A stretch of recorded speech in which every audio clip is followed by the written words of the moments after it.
Exciting! Neo Geo! Max 330メガの劇的体験 Neo Geo System SNK.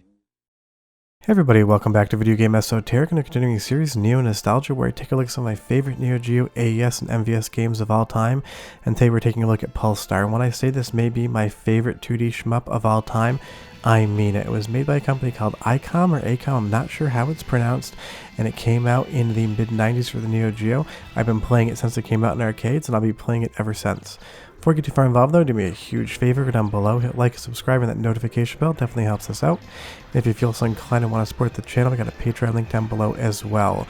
But there's two different types of shmups. There's the bullet hell shmup where the projectiles are just wild, and there's more of a standard 2D shmup where you're more practicing the layout of the level, understanding enemy patterns, and trying to navigate while keeping your ship powered up.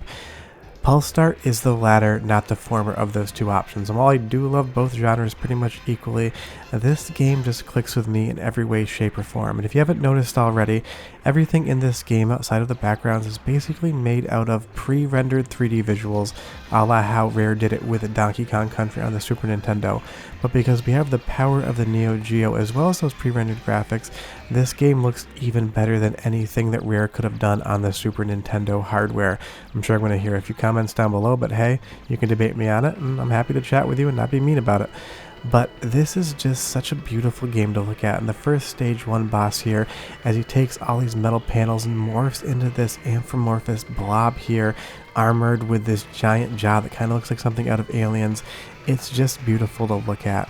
And you'll see that I do have my ship already relatively highly powered up, and the name of the game in Pulstar is Don't Die, because if you lose your powered up ship in the wrong spot in this game, it's basically going to be damn near impossible to get through to the next area. Sometimes it's just easier to start over an entire level and try again.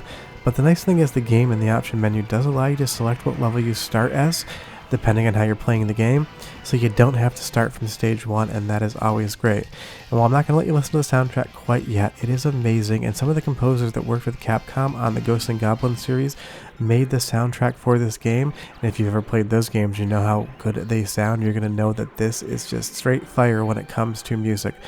But I love how this game mixes up areas and enemies. The first area we were in space and we were shooting your classic spaceships, and we still have those here, but now we're getting these giant bugs coming in, these snakes that kind of look like they're blind with no eyes, these mushrooms hanging down from the ceiling.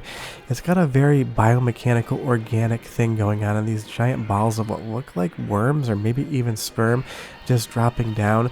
It's gross. You have these cobwebs here. It's just amazing to look at how those 3D rendered sprites actually animate on screen. They are so smooth and they are so unique. This game has a vibe unlike anything else. But if you ever played R-Type and you haven't played Pulstar or games like that, the Gradius series, and you enjoy them, you're going to love this game because it has that same overall feeling. Every single time you play the game, the pattern is going to be the same if you're on the same difficulty. So you can memorize things, you can learn what's going on, and every time you play, you're going to go a little bit further in the game. And before you realize it, this is the type of game that you can 1cc or 1 credit complete as you practice it. And that's the best part about it. It's just teaching you how to play the game. You're learning new things, what weapons work against what enemies, what the best mechanic is for the bosses.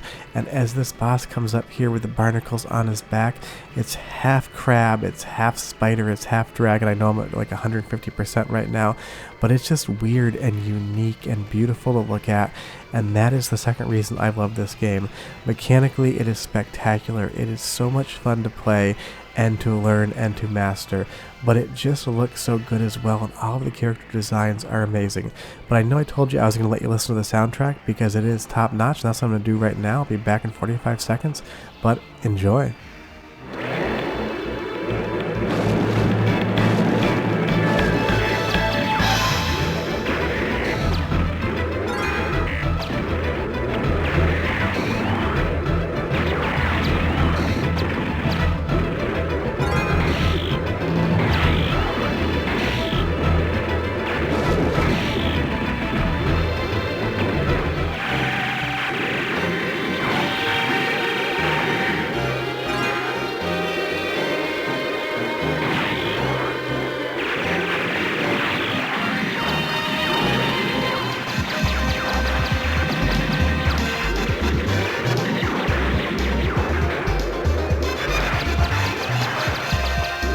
At times the soundtrack is ominous, and at times it's jazzy with those horns and drums there. And I know this is not Strider, but it reminds me a lot of it with this background art right here. You will see that this game is going to slow down. That's just a thing that happens when you're playing Pulstar. It happens on some Neo Geo games, but that's not unusual for Shmups, because look at what it's pushing around.